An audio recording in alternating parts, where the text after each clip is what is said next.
الحمد لله الحمد لله وكفى وسلام على عباده الذين اصطفى أما بعد فأعوذ بالله من الشيطان الرجيم بسم الله الرحمن الرحيم ومن يبتغ غير الإسلام دينا فلن يقبل منه وهو في الآخرة من الخاسرين وقال رسولنا وحبيبنا وشفيعنا محمد صلى الله عليه وسلم كل أمتي يدخلون الجنة إلا من أبى قيل ومن يأبى يا رسول الله قال من أطاعني دخل الجنة ومن عصاني فقد أبى أو كما قال عليه الصلاة والسلام. Respected brothers and elders in Islam, we begin by praising Allah subhanahu wa ta'ala, our creator, sustainer, nourisher, cherisher, protector, and we send complete salawat and durood upon Rasulullah sallallahu alayhi wa sallam.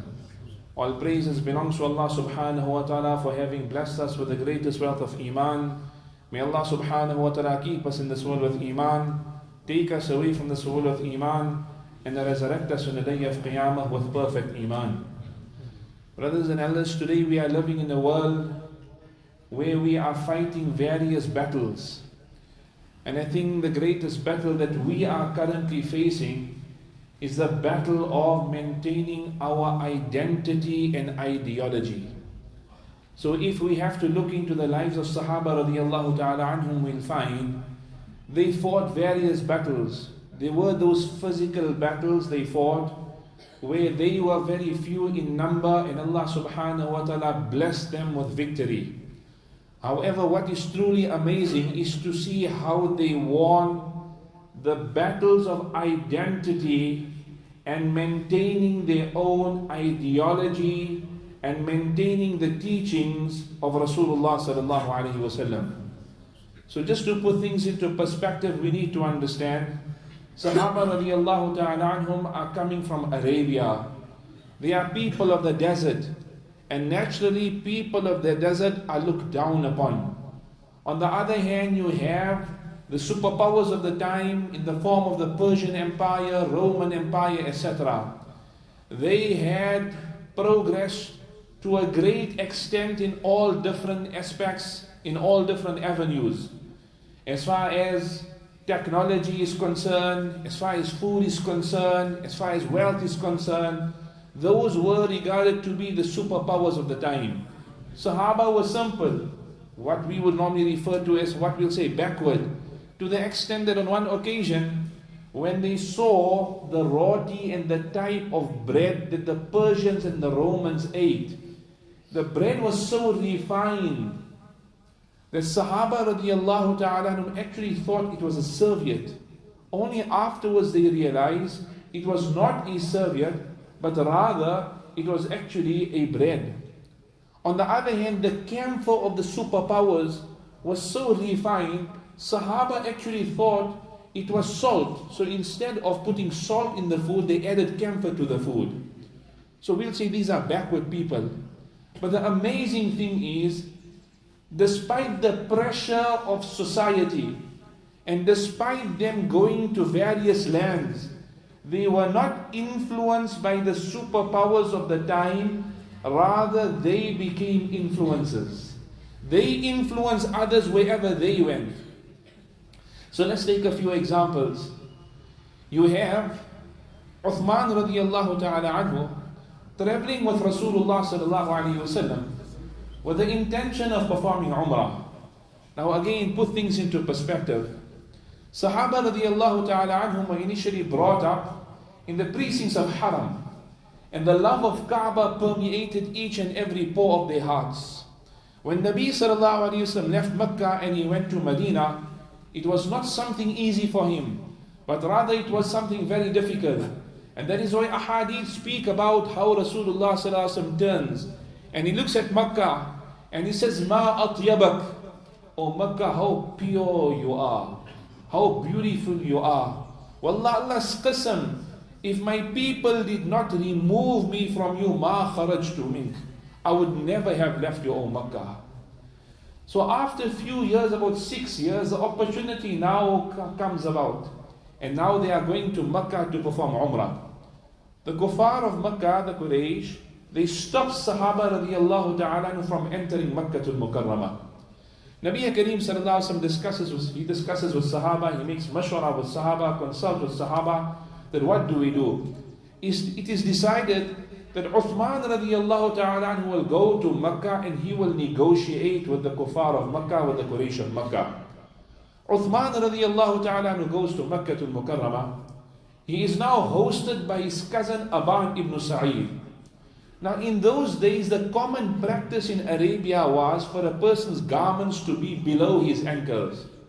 Uthman radiallahu ta'ala on the other hand, his garments reach midway between his knee and his ankle, so halfway down his shin.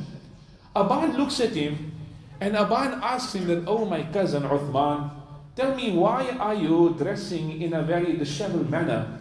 I mean, this manner of your dressing is inappropriate. You are going against the norm of society." So Uthman radiallahu ta'ala anhu tells him, "Hakada izratu sahibina sallallahu alayhi wasallam." This is how our Nabi sallallahu alayhi wasallam taught us to wear our clothing. So I'm not going to be forced or bow down to pressure. I'm not going to conform what society demands of me, but rather I'm going to look at what is correct and what my Nabi taught me. Now if we had to be faced with such a situation, understand it was make or break. If Uthman radiallahu anhu played his cards well, there was a possibility of Nabi sallallahu alaihi wasallam and Sahaba being allowed to enter Makkah al-Mukarramah and making Umrah. And on the other hand, if he did not play his cards very well, there was a possibility of rejection. And that's exactly what happened. Sahaba were turned away and they were only allowed to come the next year. So at that time, some people will say, you know what, let's not be narrow-minded. Let us look at the broader picture. We got greater goals, greater objectives. But Uthman radiallahu anhu was not prepared to budge. He was proud of his identity. I'm going to be proud of my identity and I'm not going to give it up for anything. Today, unfortunately, we have enculturation. What is that? This is when a person abandons his own culture and identity and he adopts the culture and identity of someone else. And many a time this happens when a person suffers from an inferiority complex. So now he looks at the superpowers. These guys have advanced greatly in technology, etc. So that means this is the way to go. So he abandons the lessons and the culture that he was brought up with and he embraces a different culture. This was not the case of Sahaba radiallahu anhu. Uthman radiallahu anhu stood tall. That this is what my Nabi taught me. I'm not prepared to compromise in any way. And that is why on one occasion there was one of the polytheists who came to a Sahabi radiallahu ta'ala anhu. He says, "Inni ara sahibakum." I see your companion, referring to Rasulullah sallallahu alaihi wasallam. He teaches you so much that he even teaches you how to relieve yourself when you go to the bathroom. And indirectly what he was doing, he was trying to mock at this Sahabi. Today we feel, what should I say? Try to make some excuse, camouflage it. Sahaba were proud to be Muslims. Sahaba were proud of their identity. They were proud of what Rasulullah taught us. Sahabi said, yes, our Nabi taught us how to go to the toilet and relieve ourselves. This is what he taught us. He taught us when we relieve ourselves, we will not make istinja, we will not clean ourselves with our right hands. He taught us how to make istinja. He taught us this, he taught us that. They were proud to share the teachings of Rasulullah sallallahu alaihi wasallam. So they did not become influenced by others. Rather, they were the ones who influenced others. Take another example. Ma'qil ibn Yasar radiallahu ta'ala anhu. He's now partaking of his meals in the court of the superpower of the time. The morsel falls to the ground. Ma'qil radiallahu anhu reaches for that morsel.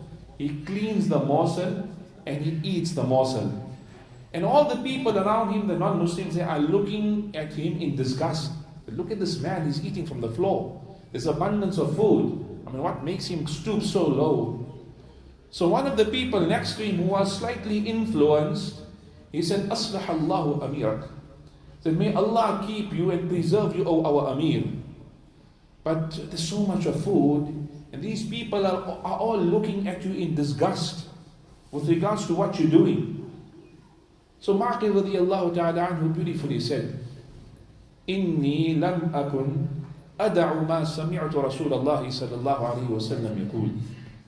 I will never abandon that which I heard from Rasulullah sallallahu alaihi wasallam. My Nabi taught me, kunna nu'mar, we were commanded that if a morsel of food has to fall to the ground, you will pick it up, you will remove the dirt and you will eat it. You will appreciate every bounty of Allah. You will appreciate every grain of food. Because when food and the bounties of Allah subhanahu wa ta'ala are wasted, or there's a total disregard for it, then the anger of Allah subhanahu wa ta'ala descends. So Ma'qil radiallahu anhu was proud. I'm not going to abandon what I heard from my Nabi due to the pressure around me. Today we very easily influence. A person at home is eating with his fingers because he understands this is how my Nabi sallallahu alayhi wa sallam taught me. But when he goes to a restaurant, then he doesn't want to eat with his fingers. Because now he's under pressure, what people are going to say. How people are going to judge me. So now I'll abandon the sunnah of my Nabi sallallahu alayhi wa sallam just to appease the people around me. This was not the case with Sahaba. They were firm, they maintained their identity wherever they went. So let's look at the North African countries. How many North African countries speak Arabic? Sahaba were not influenced. They didn't adopt the language of those people. Rather, wherever they went, they gave their culture. Arabic became the language that was spoken. In other countries, for example, Kenya, etc., where they speak Swahili, etc., you'll find it comprises of many Arabic words. This was the influence Sahaba radiallahu ta'ala anhum had on the people. Take another example. Sahaba radiallahu ta'ala anhum are suffering at the hands of the kuffar. They are being persecuted. Rasulullah sallallahu alaihi wasallam allowed them to make hijrah and to go to Abyssinia. They take refuge in Abyssinia. However, the kuffar of Makkah, the Quraysh, are not very happy with this. And they feel, no, we need to stop them. We need to get them back. So they also then undertake the journey to Abyssinia, and they take a whole lot of gifts for the king of Abyssinia.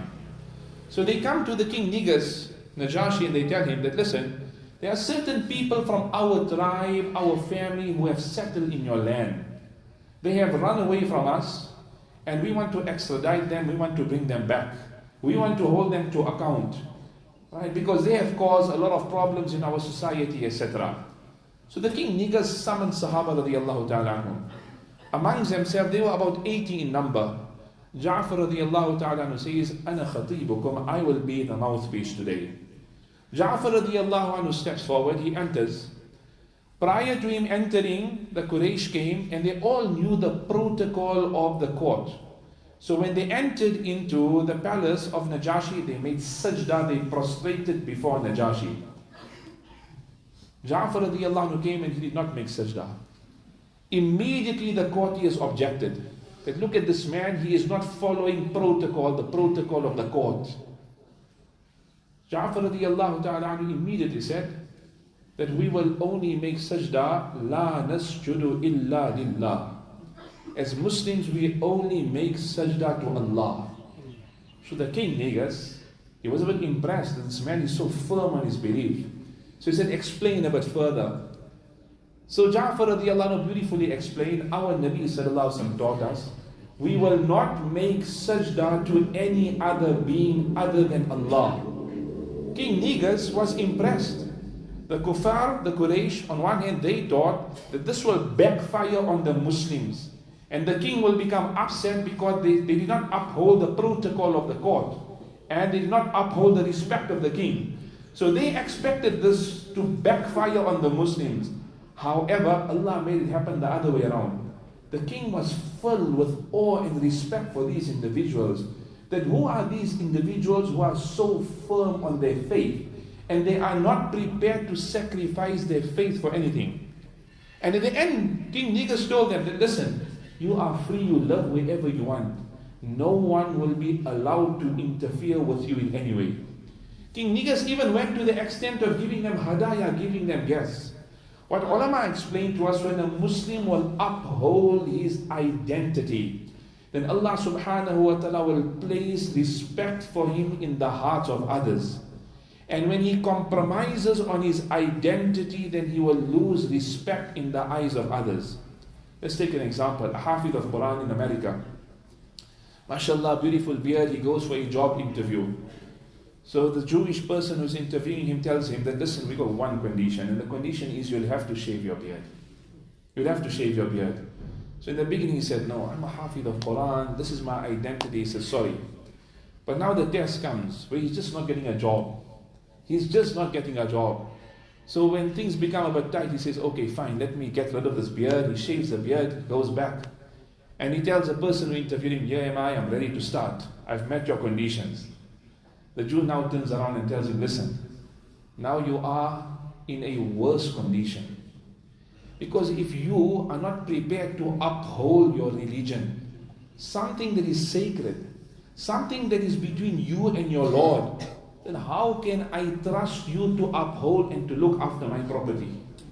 If you are prepared to compromise on your deen, which is the most important thing in your life, which is something that you should be willing to die for, then all the more you'll compromise on my business and whatever I entrust to you.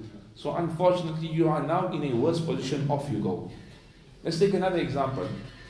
So I went to one of the schools in our area, and I had a discussion with the principal and the head of department, etc. So the head came, a female. And when she came, she stepped forward to greet me and she extended her hand. So politely, I lifted my hands and I said, sorry, I don't mean to offend you, but as Muslims, we don't shake the hand of the opposite gender, of any strange woman. Immediately she apologized. She says, I'm really sorry, I didn't mean to offend you. I said, no offense. I said, you didn't offend me in any way. But she says, I really appreciate what you have taught me today. At least this will save me from embarrassment going forward. That next time, whenever I come into contact with a Muslim man, I will not be forward and I will not expose myself by stretching my hand first. I really appreciate what you've taught me. You've taught me something today which many others didn't teach me in the past. Sometimes we're looking forward to shake that hand. Sometimes before that hand comes, we want to give our hand. Allah protect us all. So this is a sad reality. But look, when a Muslim will uphold his identity, then what will happen is Allah will place respect for him in the hearts of others. Ikrimah ibn Abi Jahl, the son of Abu Jahl, when Rasulullah conquered Makkah al-Mukarramah, he fled because he realized that now I've done so much of wrong, I have no chance. He decided to go away. He was pursued by his wife, who brought amnesty to him from Rasulullah sallallahu alaihi wasallam. So Ikrimah then said, okay, let's give it a chance. He decided to go with his wife. On the way, on the journey back, Ikrimah now decides to engage in marital relations with his wife. But at that point, the wife had accepted Islam. So the wife told him that you are a non-Muslim. I am a Muslim. For us to fulfill our desires, this is not permissible. Ikrimah was shocked that you went out of your way, you pursued me, I was at the seashore about to jump ship, and you now came, you brought me back, you have so much of love for me, yet you're not prepared to fulfill your desires with me. So he's shocked. How is this possible? The wife tells him that you are a non-Muslim, I am a Muslim. For us to engage in relations is not allowed. So ulama explained to us, this was the first seed of Islam that was planted in the heart of Ikrimah. That this religion that my wife has accepted is something very great. It's something that she has prioritized. It is first in her life. She's not prepared to sacrifice anything for this particular religion. And that is why, if we have to further look at this incident, Ikrimah comes in the company of Rasulullah sallallahu alaihi wasallam and he recites the Shahada, he accepts Islam. But the starting point is when a Muslim will sacrifice his desires, when he will sacrifice his desires and he will not bow down to the pressure of the time, keeping the deen of Allah subhanahu wa ta'ala in front, then Allah subhanahu wa ta'ala will make the greatness of deen enter the hearts of others. And Allah subhanahu wa ta'ala will make him an example for others. On the other hand, when he compromises his deen, then the greatness of deen will leave the hearts of others. May Allah subhanahu wa ta'ala protect us all. So today, the bigger battle that we are facing is this battle of ideology and maintaining our own identity. And when it comes to ideology, we'll find today all effort is to attack us from all different angles. We don't have to expound. But just take, for example, this whole LGBTQ campaign. How aggressively this thing is being pushed across. And if you ask the children, they'll tell you how difficult it is for them to maintain their identity in their schools. Recently in our institute, in our madrasa, I had an assembly, so I asked the children, I say, I don't have to elaborate, I'm sure you all know of the challenges faced with LGBTQ, how are you coping? That's what I want to know. And there was an Arab youngster who lifted up his hand and said, Sheikh, it's not easy, it's extremely difficult. Who do we speak to? Who do we go to? He says, we're in a school where we cannot speak against it, we cannot say anything against it, we're living under so much of pressure, where in our circle of friends, people are openly expressing themselves. We are faced with teachers who are openly expressing themselves, who are sharing their ideologies and their views. We cannot say anything because if we have to oppose that view, everyone will jump down our throats. We have people who are hitting on us. This youngster says, Mona, I have a boy that's hitting on me. What do I do? Who do I speak to? How do I go about facing this particular challenge? So we don't realize how serious it is. We had recently an incident where there was this uniform swap. The whole uniform swap, right? So you can exchange uniforms. Boys will come to school dressed like a female. Females will dress like a boy, etc. And then eventually when the school realized the backlash, they decided to abandon it and cancel the whole thing. But the amazing thing is one young Muslim boy from the school came to me. He says, Mawlana, you know what? Or he told his ustad who told me, he says, Mawlana, you know what? The reality is, who was instrumental in bringing about a change and reversing the decision? See, so it was not us Muslims. It was not us Muslims. He says, we went to certain boys who are in the school who are instrumental, right, in the different departments, and we asked them. They were more worried of protecting their own positions in the school than taking up the matter. He says it was actually the Christian community that stood up, and they were the ones who led the resistance and made the whole decision change. Now, we're going to ask ourselves, that we have Christians in the community who are willing to stand up and maintain their ideologies and identity. As Muslims, how passionate are we about our identity? Are we more worried of our position? That my position may be compromised? They may not make me the vice person or vice president or president or whatever it is in the school because of my views. So I have to toe the line in order to maintain my position. Allah Ta'ala protect us all. Today we are compromising. To what extent are we going to compromise? If you're going to shift the goalpost, you're going to shift it until eventually it'll be out of the field. There'll be no goalposts left. If we're going to compromise on our deen, to what level are we going to compromise? We're going to compromise until eventually Allah protect us, or we'll be left with no deen at all. So initially when this whole campaign started, it was a shock to our children. What do we do? How do we face it? They knew it was wrong. But as this campaign now gains momentum, we don't realize in the whole process, our children are being desensitized. That initial reaction of it being wrong is now lessening to a great degree. The child becomes desensitized. After that, the next level is that of acceptance. Fine. Right, we'll accept it. And Allah Ta'ala protect us all. The next level is an inclination as well. Then you buy into it. So it's a very gradual thing. A friend of mine from the UK was once visiting South Africa. He said, you are still lucky in South Africa. You have freedom of religion. You have freedom of expression. You can speak and you can educate. He said, we have our British value system. And if any person has to oppose the system, he stands no chance. He said, we cannot openly speak about these things. If in our institute we have to openly educate our children with regards to these things, then they will shut us down. We have Ofsted that comes from time to time, that will come and inspect in all the different places. So he says, we face with a very, very difficult challenge. And at the end of the day, our position is also compromised.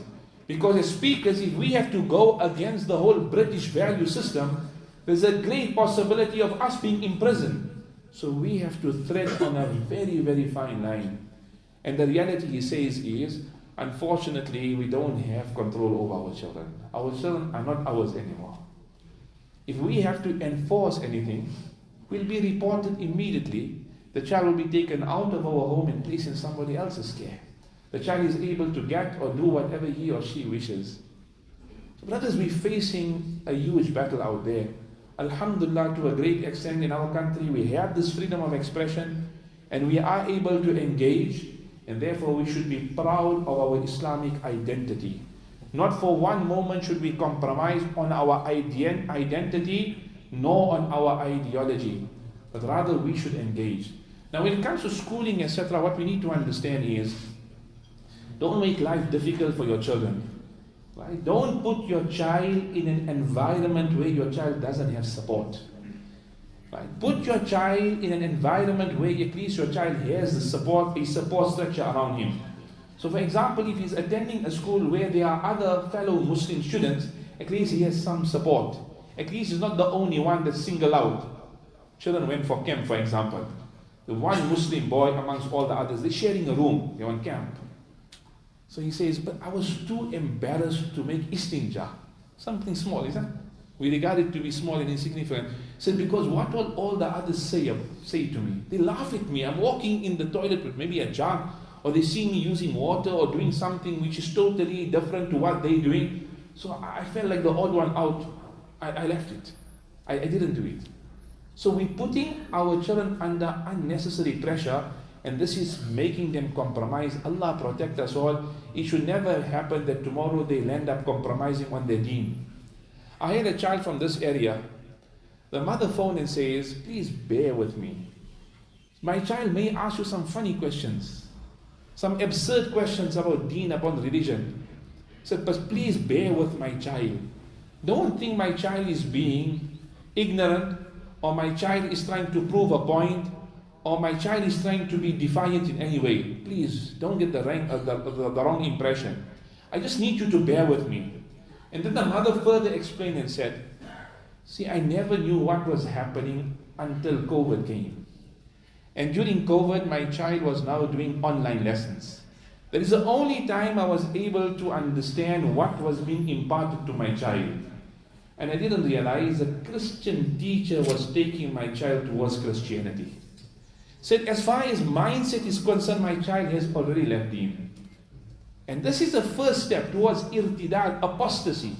We call it dhihni irtidad, intellectual apostasy, where a person in his mind is not willing to uphold his identity and ideology. So he gives that up. Once mentally he starts thinking like others, then it's only a matter of time where his belief system is now compromised. When the belief system is compromised, then his habits and everything else will also change. So she said, my child is already left Islam mentally, as far as the mindset is concerned. So I'm making every effort. That is why she actually left this area and she went to a different area. Right? I'm trying every effort to ensure that my child comes back to the deen. So please just bear with my child. Try to win my child over. So these are some of the pressures. Now it's important for us as parents to understand the pressures that our children are going through. And that's why it's important for us to ensure we spend quality time with our families. Unfortunately, what we are finding is, this is dysfunctional in many homes. We're so busy. We are so busy with our dunya, with our businesses, etc. We don't have time for our children. The only time we have that rude awakening is when the child has already reached breaking point. May Allah protect us all. To avoid that on a daily basis, we need to make time. Eat as a family, talk as a family, discuss as a family. Have an open relationship where your child can mention to you the challenges they are facing. Today in the madrasa, the ustads are being inundated. Why are we having this? We can't speak to our parents. We can't. We don't know what to do. We'll be suffering from this abuse, but we can't. So why do we have that relationship where our children can't open to us? It's not healthy at all. So we need to have that openness. We need to engage. We need to be able to make tarbiyah, explain to the children. It's important for us to bring ta'aleem alive in our home. Where we read from the books of hadith, we read the ayat of Quran, the incidents of Sahaba, our children can be motivated to maintain their own identity and ideology. May Allah subhanahu wa ta'ala grant us understanding. Wa akhiru da'wana alhamdulillahi rabbil alameen.